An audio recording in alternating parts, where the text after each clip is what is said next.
Que a paz do Senhor seja contigo e não só hoje, mas todos os dias que o Senhor conceder a sua vida, tá certo?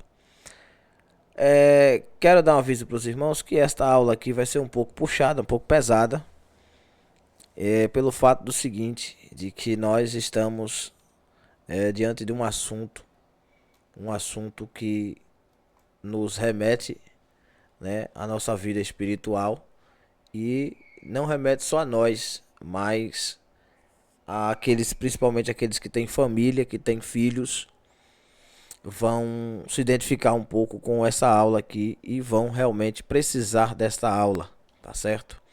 Não só os que têm filho, mas aqueles que têm o departamento infantil, que trabalham no departamento infantil na sua igreja, na sua congregação. Talvez nem tenha ainda, mas já vou lhe dizendo que vai servir muito, até para você poder explicar para outras pessoas depois. E essa aula fica a seu critério. Se você quiser compartilhar, não tem objeção nenhuma quanto a isso não, tá certo? Fique à vontade, deixe Deus te usar. Uma das palavras que o Senhor explica é ir por todo mundo e fazer discípulos, né? As pessoas estão se esquecendo. Estão lembrando só de ir por todo mundo e pregar aí. Mas ir de fazer discípulos são poucos. Então nós estamos aqui tentando fazer isso, discípulos, tá certo? Ajudar alguém de alguma forma para que possa ajudar outros e outros, né? Se a cada 10 ajudarem um, né? Então já teremos aí 1% de 10, já será uma colheita maravilhosa, tá bom? Então vamos à palavra do Senhor. Se você estiver com a sua Bíblia aberta, talvez você tenha aquele tempo de estar com a Bíblia aberta, talvez não, talvez você esteja no trabalho ou fazer outra coisa. Não dá para abrir a Bíblia, mas você vai ler comigo as referências que eu farei neste momento, tá certo? A palavra de hoje eu quero alertar os irmãos quanto a alguns espíritos malignos, né, imundos que rodeiam-nos e continuam agindo nos dias de hoje, com outros nomes, mas nos dias de hoje continuam agindo, como era no Antigo Testamento, né? Hoje você vai escutar muito essa palavra Moloque, né? Este Deus antigo, né? Lógico que todos os deuses antigos eram satânicos, né? Não são deuses apenas deuses de pau e pedra. Existiam realmente aqueles deuses de pau e pedra que eram chamados de idolatria, né? Os idólatras, as imagens de escultura e fundição existiam, mas por trás de cada imagem de escultura e fundição havia seres, e existem, e há, e sempre haverão seres ocultos, seres inimigos da alma do homem, que o ludibriam, que faz com que ele imagine que o que ele está fazendo ali é certo, é correto, é bom e que Deus lhes aprova, tá bom? Então, essa aula é justamente sobre essas entidades aí, satânicas. E o infeliz da vez é o tal do Moloque, né? Vamos ler Levíticos, capítulo 18, versículo 21. Eu já deixei já pontuado aí para você poder acompanhar junto comigo, tá certo? Levíticos 18, versículo 21, tá? Uma das leis que Deus escreve lá, mostrando para Israel que eles não podiam fazer. Uma das é esta: e da tua semente não darás para a fazer passar pelo fogo perante Moloque, e não profanarás o nome de teu Deus. Eu sou o Senhor. Veja bem. Agora vamos para Levítico, capítulo 20, versículo número 2. Levítico 20, versículo 2. Também dirás aos filhos de Israel: qualquer que dos filhos de Israel ou dos estrangeiros que peregrinam em Israel der da sua semente a Moloque, certamente morrerá. O povo da terra o apedrejará com pedras. Levíticos 20, versículo número 3 agora.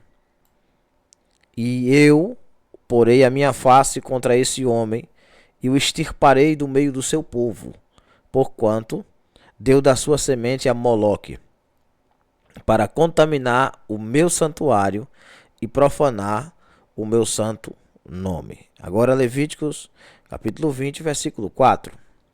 E se o povo, veja bem, e se o povo da terra, de alguma maneira, esconder os olhos daquele homem que houver dado da sua semente a Moloque e o não matar, ou seja, se passar a mão na cabeça dele, então eu porei a minha face contra aquele homem e contra a sua família e o extirparei do meio do seu povo, com todos os que se prostituem após ele, prostituindo-se após Moloque.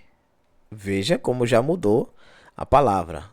Mudou de heresia, de idolatria para prostituição.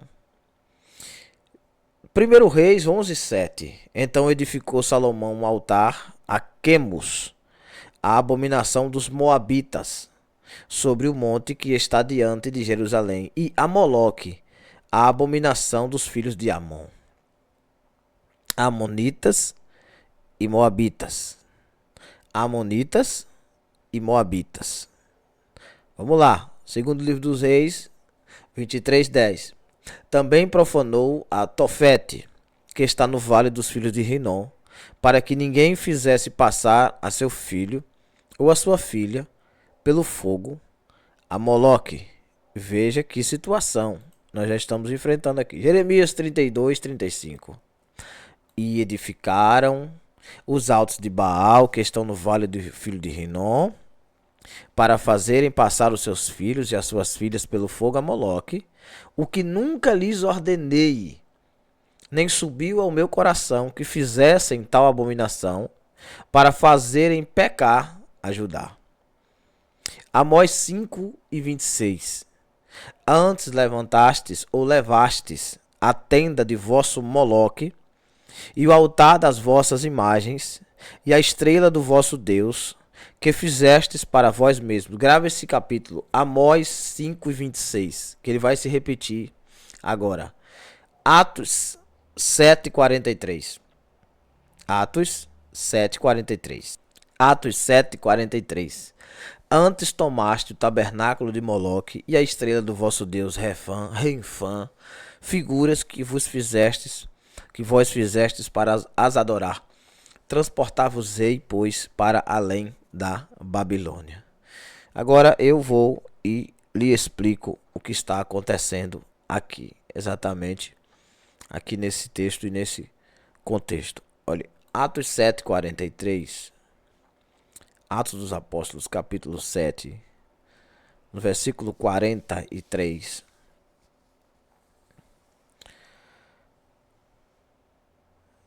42 diz: Mas Deus se afastou e os abandonou a que servissem ao exército do céu, como está escrito no livro dos profetas: Porventura me oferecestes vítimas e sacrifício no deserto por 40 anos, ó casa de Israel.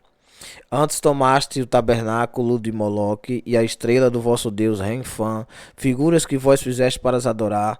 Transportar-vos-ei, pois, para além da Babilônia. Estava entre os nossos pais no deserto o tabernáculo do testemunho, como ordenara aquele que disse a Moisés que o fizesse, segundo o modelo que tinha visto, o qual nossos pais, recebendo-o, também levaram com José, tal e tal. Veja, os irmãos vão observar o seguinte, que no livro que leva o nome de Levíticos, no livro de Levíticos, que é um livro onde Moisés escreve justamente para a tribo de Levi, ou justamente para a casa de Levi, que não era só uma tribo, mas inúmeras pessoas, né? Quando Deus escreve sobre as leis das abominações, ou das uniões abomináveis, Deus começa a trazer uma lição moral para o povo. A primeira lição é que haveria uma consequência para cada erro e cada pecado que fosse feito de forma voluntária. Ninguém estava ali à toa ou sem saber o que estava fazendo. Todos eles sabiam o que estavam fazendo. Todos eles tinham uma lei para cumprir. E em determinado momento, Deus olha para o povo, vê que é muita gente e começa a fazer as separações das leis. Leis morais, leis sanitárias, leis com questão do estrangeiro, leis para escravos, lei para os animais, leis para todo tipo de coisa possível e imaginável. O cuidado de Deus era muito grande com aquele povo. Afinal, vão passar 40 anos no deserto. E quando chega nas leis das abominações, as leis morais, que outra hora eu vou tratar aqui com os irmãos sobre isso, sobre o homossexualismo e lesbianismo, ele chega e ele começa a citar sobre casamento. Veja, Levítico 18 e 20. Nem te deitarás com a mulher do teu próximo para cópula, para te contaminares com ela, e da tua semente não darás para fazer passar pelo fogo perante Moloque, e não profanarás o nome do teu Deus. Eu sou o Senhor. E aí no 22 ele diz: com varão te não deitarás como se fosse mulher. Abominação é. Não te deitarás com animal, que hoje é chamado de zoofilia, né? Para te contaminares com ele, nem a mulher se porá perante um animal para apresentar-se com ele. Isso é confusão. Com nenhuma dessas coisas vos contamineis, porque em todas essas coisas, em todas essas coisas se contaminam. Quem é que se contaminam? As gentes que em laço, que eu lanço fora de vossa face. Quer dizer, eu tirei vocês do meio do povo incrédulo e lancei eles longe de vocês. Por quê? Porque justamente eles fazem isso, e isso eu abomino. Então, quando Deus escolhe uma nação, escolhe justamente para que ela não faça a mesma coisa que as outras estão fazendo, não caia na mesma empulhação do demônio, na mesma confusão do inimigo, na mesma idolatria, no mesmo pensamento carnal, né? Por quê? Porque nas outras nações era comum um homem deitar com outro homem, um animal deitar com um ser humano, uma mulher deitar com um animal, sabe? O sogro e a nora, sabe? Era normal isso aí. Eles viviam como se fossem animais. Mas o povo de Deus não. O povo de Deus não podia ter confusão. Então Deus começa a fazer regras, normas, para ser o povo de Deus. Então, para se tornar povo de Deus, deveria obedecer às normas de Deus. Aí, as nações pagãs, elas já vêm com os seus deuses. Cada um está adorando um deus diferente. Está acompanhando? Cada um está adorando um povo diferente. E não só a adoração a esses deuses, mas a questão é que cada deus daquele ali, por trás daquele deus, tem um ente satânico. Tem um demônio agindo, ou vários agindo. Tem entidades satânicas, mundos diferentes ali. O reino espiritual está agindo por trás de cada um daqueles ídolos, que para eles eram ídolos. E olha, e deixa eu lhe dizer uma coisa. Não é que esses cidadãos, eles não faziam prodígios e maravilhas, não. Eles faziam sim. Lembre-se que quando Moisés no deserto, Moisés antes de chegar no deserto, quando ele está lá na casa de Faraó, que ele está conversando com o Faraó e dizendo: olha, Faraó, deixa o povo de Deus ir e tal e tal. Ele começa a fazer milagres através da mão de Deus, com a vara de Deus. Os inimigos de Deus, os bruxos, os magos de lá, que estão aliados com esses outros deuses, entre aspas, chave, colchete, parêntese, com letra minúscula, esses outros deuses, que não só a imagem de escultura e fundição, mas aquela imagem de escultura e fundição ali, ela está atrelada a um ser maior que ela. Porque se alguém dobrasse o joelho ali e não recebesse nada, e não visse sinais, por mais que esses sinais às vezes tenham sido interpretados errado, mas esses satanismos, esses demônios, eles agem por trás para mostrar que eles têm um poder. E eles têm poder. Agora, os seres humanos acham que estão manipulando os deuses. Mas na verdade os deuses, demônios, estão manipulando essas pessoas. E com o tempo, com o passar do tempo, eles vão fazer como moeda de troca. Tudo o que os deuses lhe pedir, eles farão. Veja, por exemplo, que quando Deus tira Abrão da terra prometida e Abrão se torna Abraão, Deus lhe promete uma descendência. Deus lhe promete uma nação limpa, pura, fora de onde ele morava, fora da sua terra, de Ur dos Caldeus, fora da terra antiga, fora daqueles ídolos, tá? Tem aquela história toda de que Tera, o pai de Abraão, era fazedor de deuses, de ídolos e tal. A Bíblia não mostra isso, só mostra que eles são de uma linhagem pagã. Então Deus tira Abraão da linhagem pagã, não para agora, depois de 400 anos, a família de Abraão voltar para o paganismo. Porque seria um trabalho, sabe? Você sair do Egito, terra de milhares de deuses, entrar no deserto para adorar um Deus só, e lá receber do Deus tudo o que você precisa e continuar adorando outros deuses. Quer dizer, isso é prostituição, traição. O que é uma prostituição? Não é que a pessoa não tem mas ele quer além do que Deus lhe permite que ele tenha.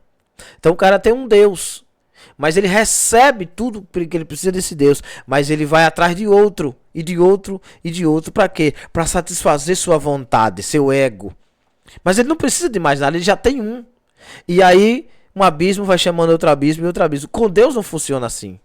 Deus não aceita dividir a sua glória. Em Isaías 42 ele diz: o meu louvor eu não dou a imagem de escultura e fundição, e nem minha glória eu darei a outrem. Por que será que Deus disse que não dá o louvor à imagem de fundição? Se fosse só a imagem, Deus não estava preocupado. Mas por trás daquela imagem tem alguém ali, e alguém vivo, e alguém agindo, e alguém que tem intenções maiores. E qual a intenção? Sugar a alma de quem está de joelho dobrado. E chega um momento, chega um tempo em que esses deuses, entre aspas, começam a pedir absurdos para as pessoas fazerem. Tá certo? Começa a pedir absurdos. Tanto absurdo é que chega o ponto de esse Deus Moloque só receber adoração para quem lhes entrega o filho primogênito. Tá certo? Nasce lá o primeiro filho e você não vai consagrar somente o seu filho, sua vida. Você vai consagrar toda a sua família. Você vai consagrar a vida inteira da sua família àquele Deus Moloque. Então, a partir daquele momento, presta atenção nisso, a partir daquele momento, todos os membros da família devem obrigação ao Deus Moloque. Por quê? Porque o primeiro da família, o cabeça, que seria sequência da linhagem do pai quando o pai morresse, o primogênito, o primeiro filho macho, que daria sequência à linhagem, que um dia da nação de Israel nasceria o Cristo.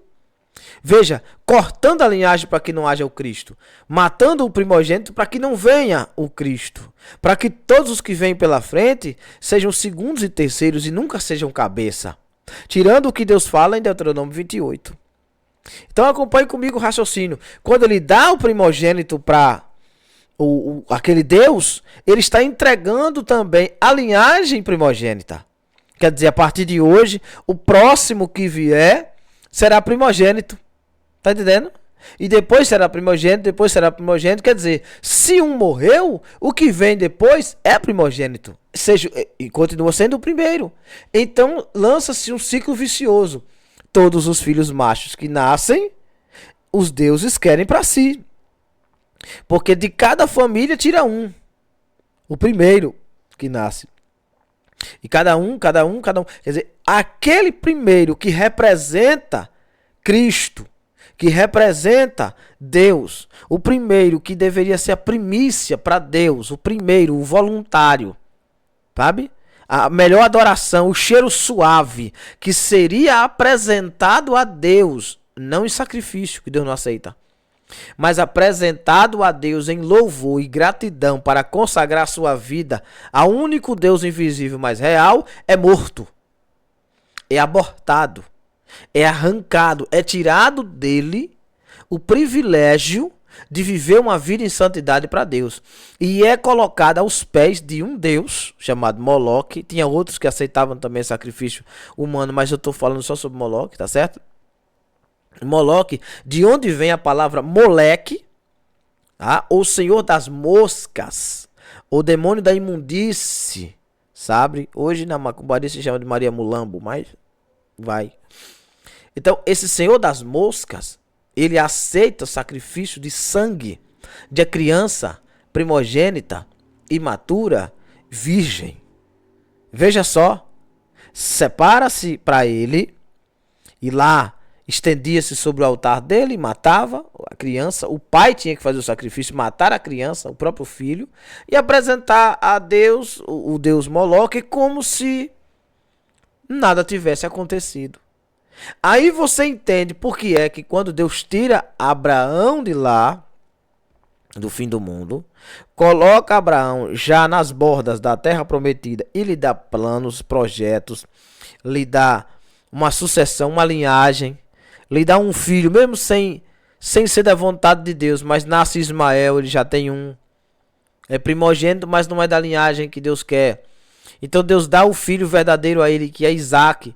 E logo em seguida, 33 anos depois, quando Abraão já está pensando na linhagem, porque agora o filho já é de maior, tá? Isaac tem 33 anos, tá bom? Em Gênesis, quando Deus pede a ele, tá certo? Quando Deus pede Isaac como filho, olha, sacrifica para mim o teu filho, o teu único filho. Ele tem dois, mas só um para ele é primogênito, só um serve. Porque isso fazia-se na terra de Abraão.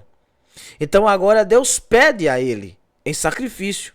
E aí Hebreus 11 diz que Abraão entregou Isaac não porque fosse um sacrifício vicário ou porque Deus aceitasse sacrifícios humanos, mas porque ele era tão ferrenho, tinha tanta fé, que se Deus tinha prometido que de Isaac teria nações, Deus era fiel para mesmo se a criança morresse, se o menino morresse, que já tem 33 anos, não é mais criança, se Isaac morresse, Deus era fiel para ressuscitar.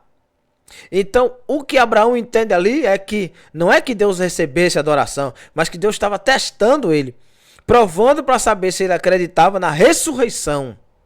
Tá entendendo o paralelo? Só que com Moloque não tem ressurreição. Com Moloque um abismo chama outro abismo. E os pais pegavam as crianças, e veja bem, esses pagãos que estavam morando ao redor de Jerusalém e tal, eles se infiltraram tanto na cultura judaico-cristã da época, do judaísmo antigo, na época dos profetas, tanto se infiltraram que as nações começaram a fazer negócios com Israel.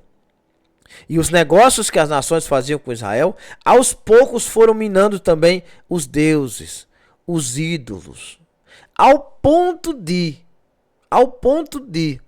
o próprio rei Salomão, que se gaba ser o homem mais sábio do mundo, trazer para dentro de sua casa, para dentro de Israel, dentro da casa de Deus, dentro de Betel, dentro de Peniel, que é face a face com Deus, para cima do monte, sabe? O monte onde Abraão rejeitou os deuses antigos e aceitou entregar o seu filho a Deus.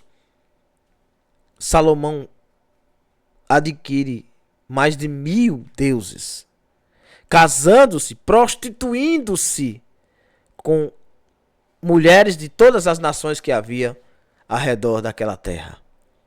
1000 nações, 1000 deuses, 1000 mulheres, sabe? 300 mulheres e 710 concubinas. 1010. As 300 mulheres, que já é poligamia, já está errado pela lei do Levítico, tá? Pela lei de Deus, Deus tolerava, mas Deus não mandou que o homem tivesse mais de uma mulher. Tá certo? Mais de uma mulher. Deus não mandou isso, mas pela vaidade do coração humano, Deus tolerou. Vai lá, vai-te embora. Depois a gente se acerta.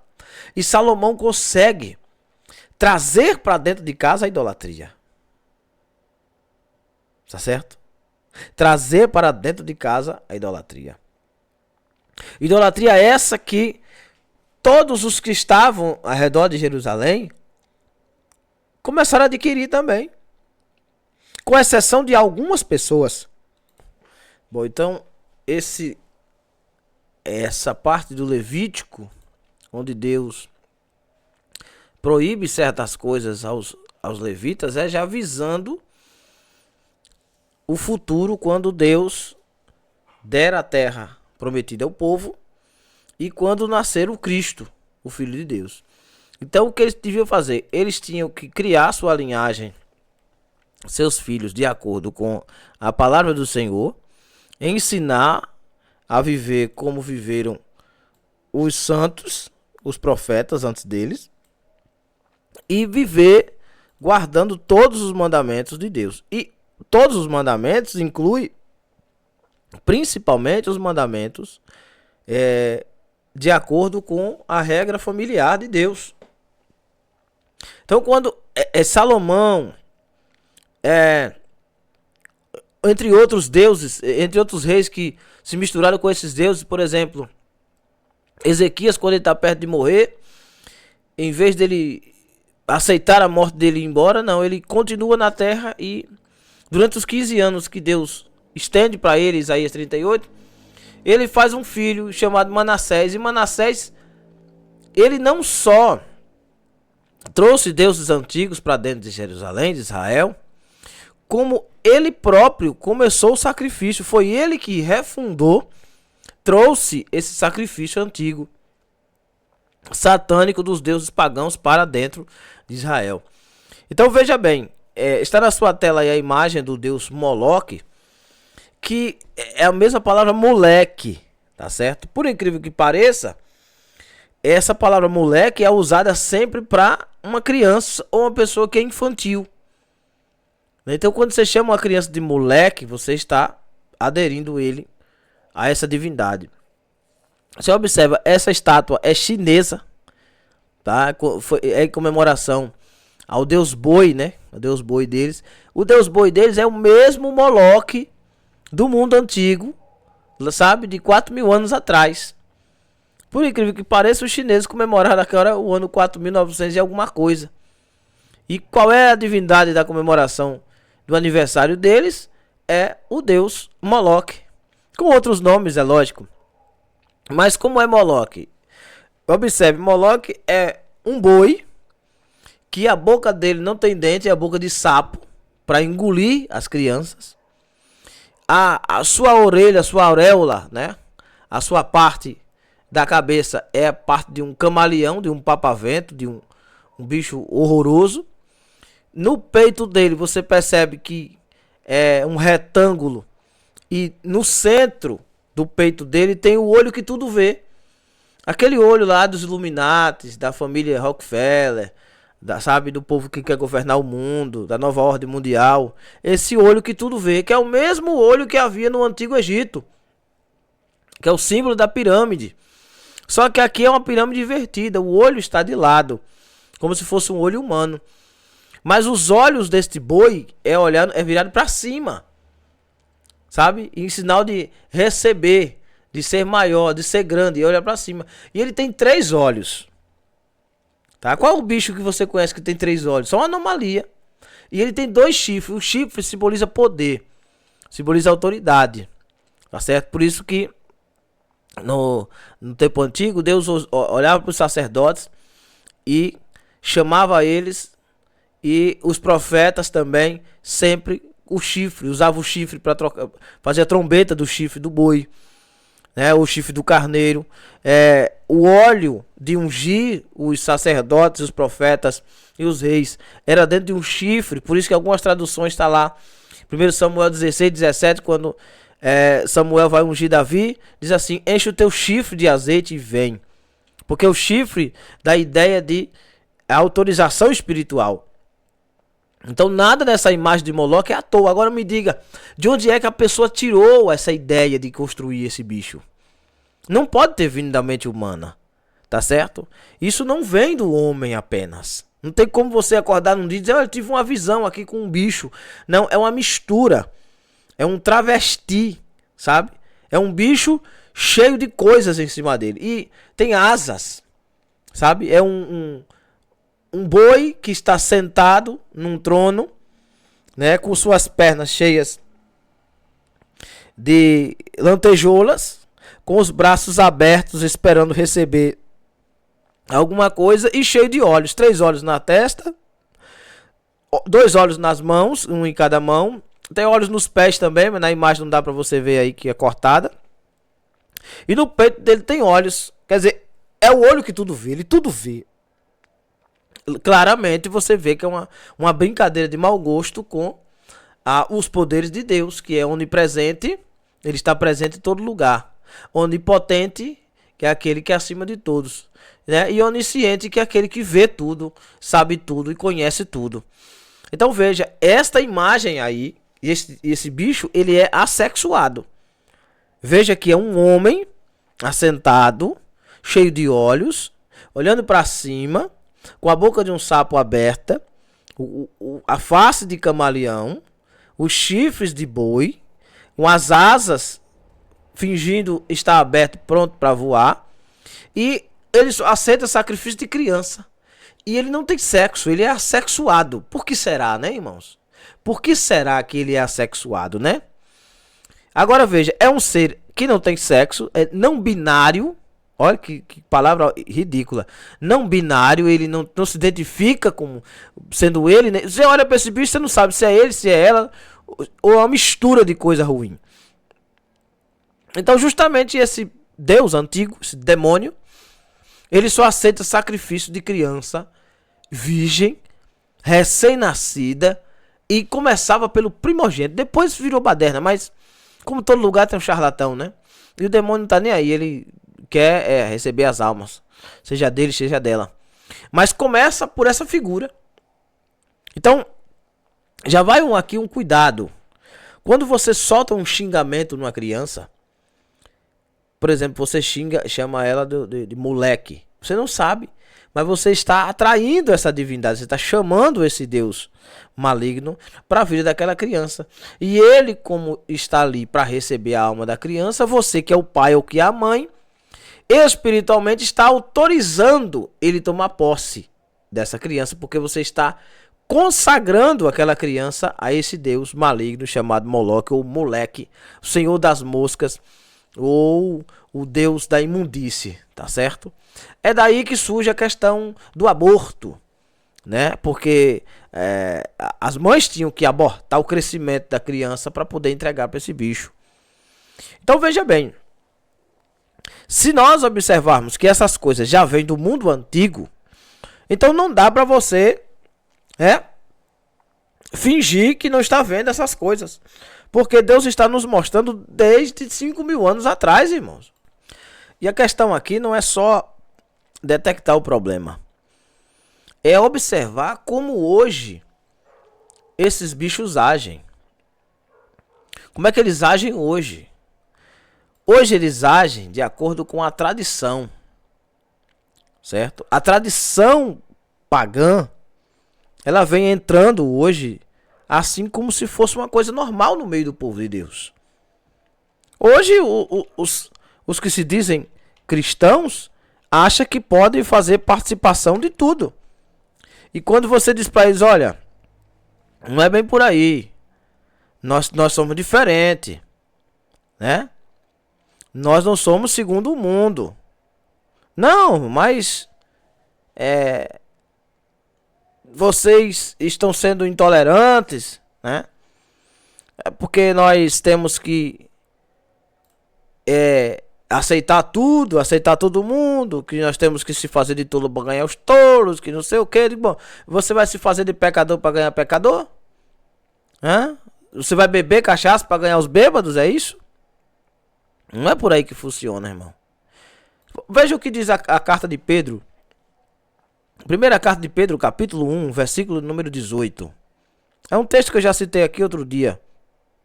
Mas vou citar a partir do versículo 16. Veja.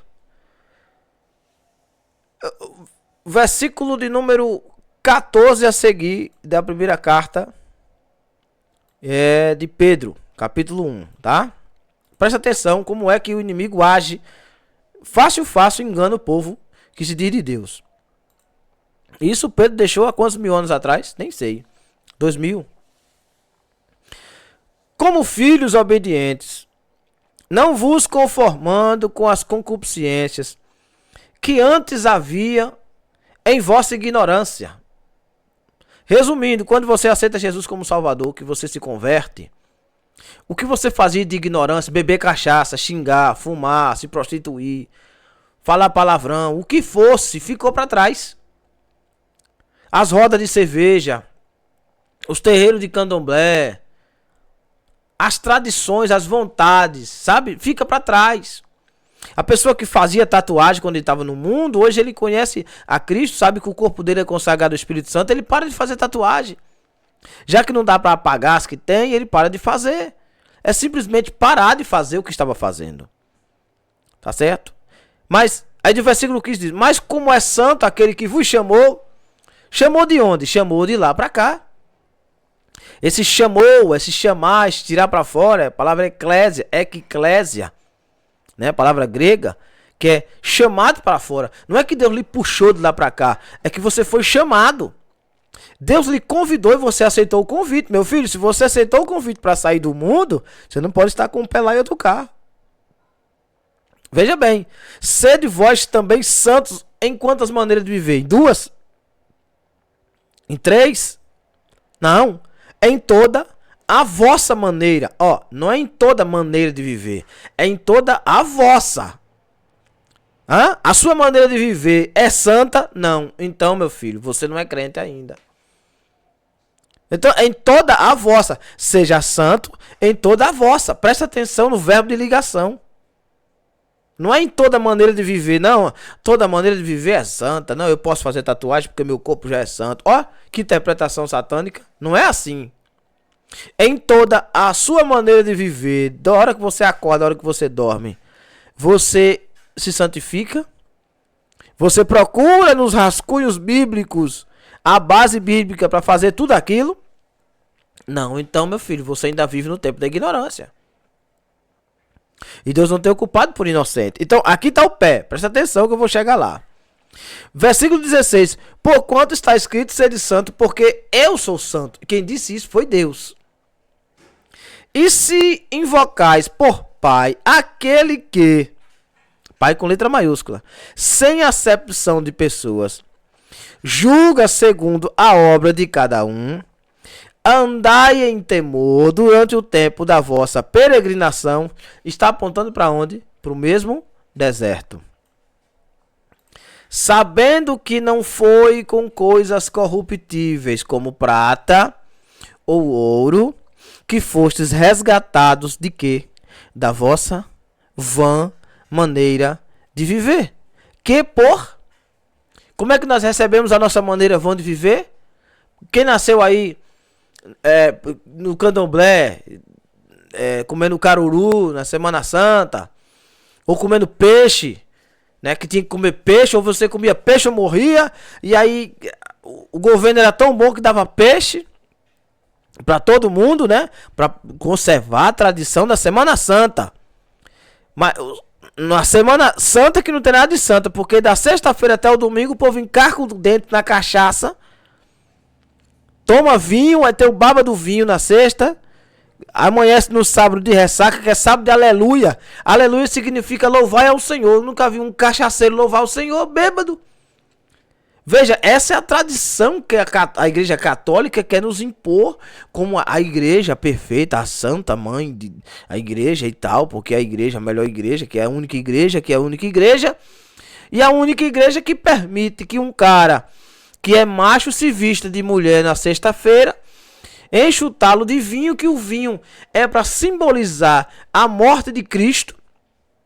Se o vinho simboliza a morte de Cristo, na ceia nós tomamos o vinho para mortificar nossa carne para o mundo. Eles não. Eles tomam a cachaça junto com o mundo. Afinal, Jesus morreu numa sexta-feira e o vinho simboliza o sangue. Então o vinho é liberado, vinho fermentado, vinho com álcool, que não existia isso. Veja bem, nós recebemos essa tradição toda, essa carga toda de tradição vem sobre nós. Essa carga toda de tradição vem sobre nós e aí vem. Começa no início do ano, né? Virada de ano. Na virada de ano, o que é que o povo faz? O povo do mundo toma champanhe, que é a coisa francesa, champanhe, né? Não sabe nem o significado de tomar champanhe no final do ano, o porquê daquilo ali, mas lá vai. Aí agora surge, o demônio inventou uma tal de cerveja sem álcool, porque tem gente por aí, crentes, que acham que o problema da bebida está no teor alcoólico. Não, filho.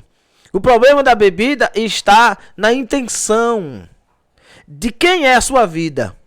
Quem é o seu corpo? De quem é o seu corpo? Você é templo de quem? É membro de quem? Do Espírito Santo, né? Supostamente você já aceitou Jesus, já é crente e está indo para o céu, né? Beleza? Então você precisa viver uma vida plena em santidade, em adoração, em busca ao reino de Deus. A minha pergunta é, a cerveja entra onde aí? Hã? Qual é o pastor que tem a fábrica de cerveja? Oi? Qual foi o altar que foi consagrar essa cerveja aí? De onde surgiu isto? Surgiu de onde isso aí? Ah, eu entendi.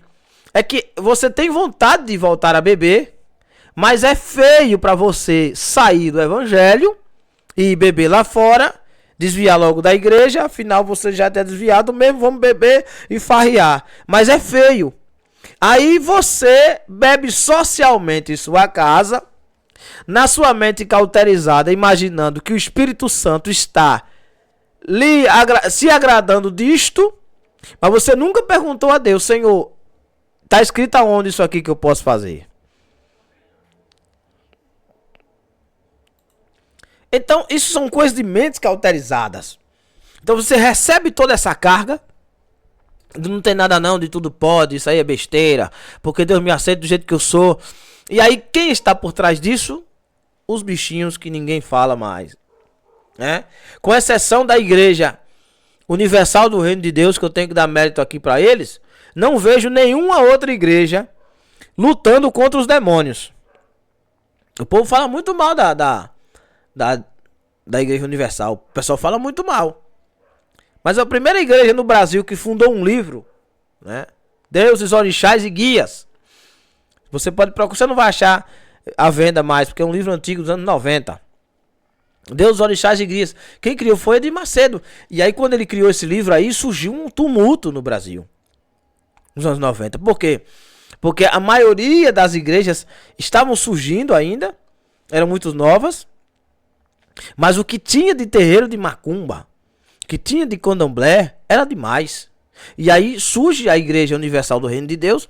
E em cada esquina onde tinha um terreiro de macumba, eles lançaram uma célula da igreja deles e uma sede no meio da cidade. Pronto.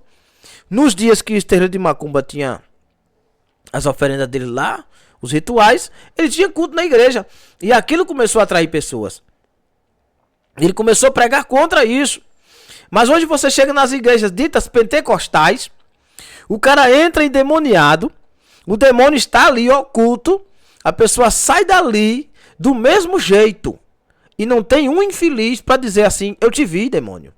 Eu vi quando você entrou aqui. Por quê? Porque eles não estão preocupados com isso. As igrejas hoje estão preocupadas com pular, rodar e sapatear. Mesmo que quem esteja pulando seja endemoniado. Mesmo que aquelas línguas estranhas ali sejam um demônio usando. Porque eles não sabem o que é discernimento de espírito. Então fica o meu alerta aqui a vocês que são pais e mães. Presta atenção no que eu vou lhe dizer. Essa tradição que nós recebemos dos nossos pais tem que ser quebrada. Essa maldição tem que ser quebrada. Você não pode chegar na sua casa, você que é crente, que diz que é crente, né?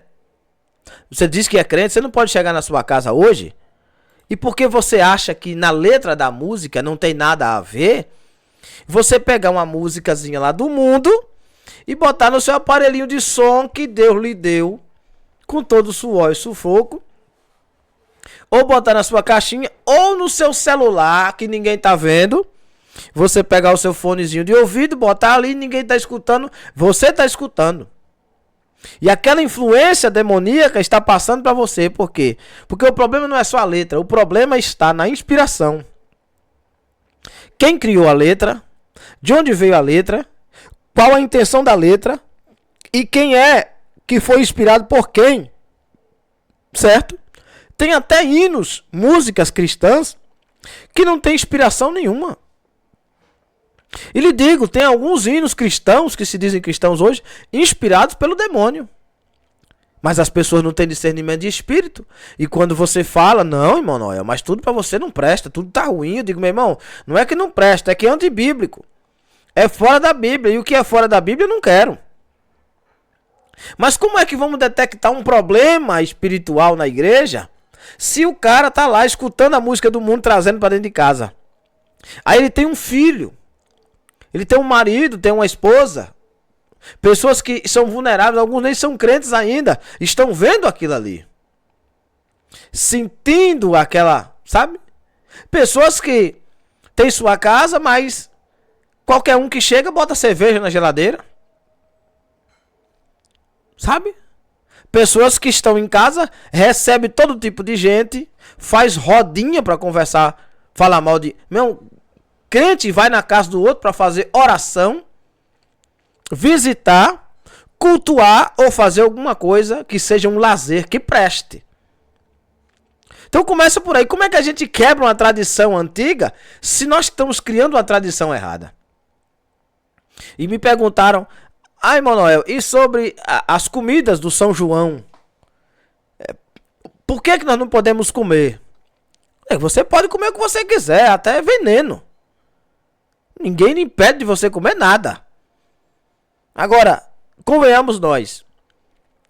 Por que é que o amendoim é plantado e colhido só no São João? É por causa da época, né? Não é isso? Choveu, antes não tem amendoim, mas agora tem. O problema está no amendoim? Não. Em quais lugares as comidas são consagradas a deuses?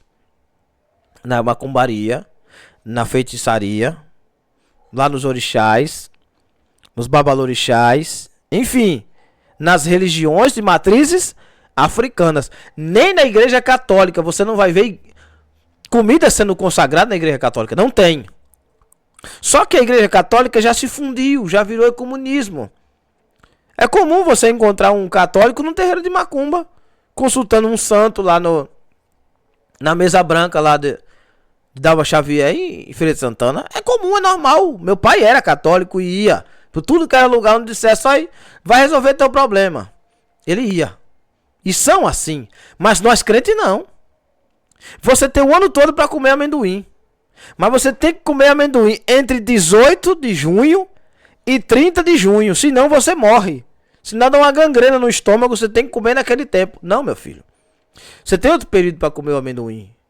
O amendoim dá nesse período, não dá? Pronto. Deixa o povo comer o amendoim deles, consagrado. Você não sabe quem cozinhou, você não sabe quem colheu, você não sabe quem plantou aquilo ali. Você passa na zona rural, você vê lá o santinho lá, o terreirozinho no fundo, e o pessoal plantando os seus negócios. Aquilo ali é consagrado a quem? Aquele terreno é consagrado a quem? Aquele terreiro é consagrado a quem? Quem são os agricultores ali? É aí que você tem que começar. Aí, Monói, mas e se eu orar? Bom, mas você tem um ano todo para comer. Justamente naquela data você quer comer, é porque você quer ir junto com a tradição. Aí, junto com a tradição do amendoim, quem que vem? Vem o licor. E para aquele crente que está fraco no evangelho, que está começando agora, daqui a pouco vai fazer até fogueira. Sim ou não? Aí juntou o amendoim com o licor. A fogueira, o que é que falta? O forró, que ele nunca abandonou na sua mente. Que ele sempre tá com o coraçãozinho dele voltado. Quando ele escuta, ele chega e começa a batucar os dedos. Quer dizer, não se libertou ainda. Então, meu irmão, o crente que ele é liberto, ele não é apegado a nada disso. Se tiver acarajé, ele come. Se não tiver, ele não come. Se tiver amendoim, ele come. Se não tiver, ele não assa milho em fogueira. Primeiro que a fogueira da Igreja Católica foi deturpada. Porque a fogueira, a homenagem feita a João e a Pedro, não era assim. A homenagem feita a João e a Pedro eram fogos de artifício.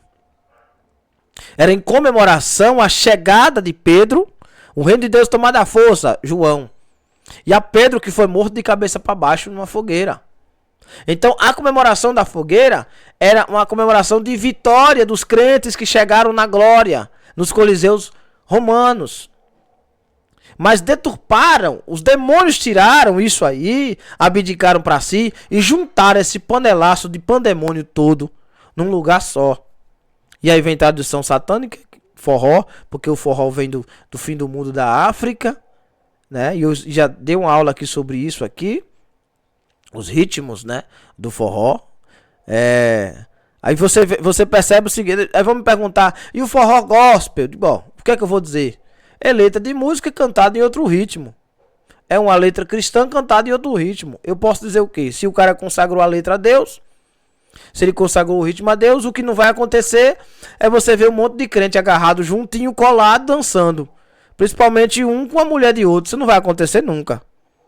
Então, mesmo quando há um exagero da parte dos cristãos na letra do rap, na letra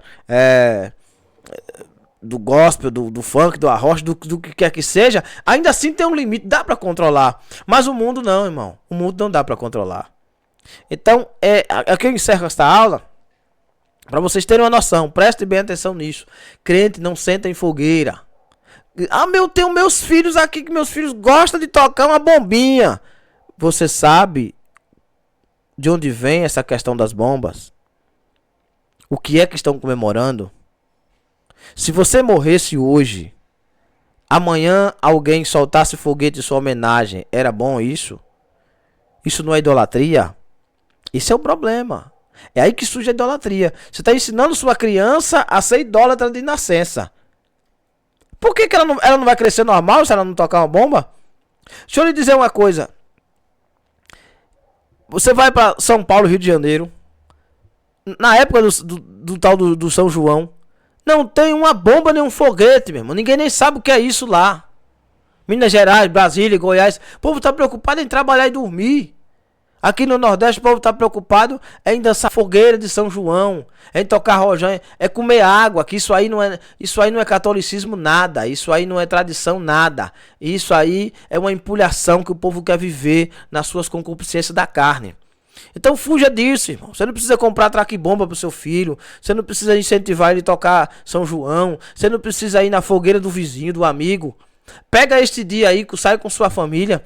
Vai no shopping, vai na praça Rui Barbosa, vai, sei lá, num cinema, vai para um culto, faz um retiro, faz uma viagem, se fecha em casa com sua família, aproveita, vai fazer um jantar diferente, mas sem essas comidas, sem essas bebidas, sem esses negócios, porque nós não precisamos ir junto com eles. Isso aí não é bíblico, e o que não é bíblico é moda, e o que é moda passa, mas uma coisa permanece para sempre, que é a palavra do Senhor. Amém, meus irmãos? Cada dia que passa, tá ficando mais difícil convencer o povo do que é servir a Deus e do que não é servir a Deus. Garanta a sua coroa. Não deixe o inimigo roubar, não.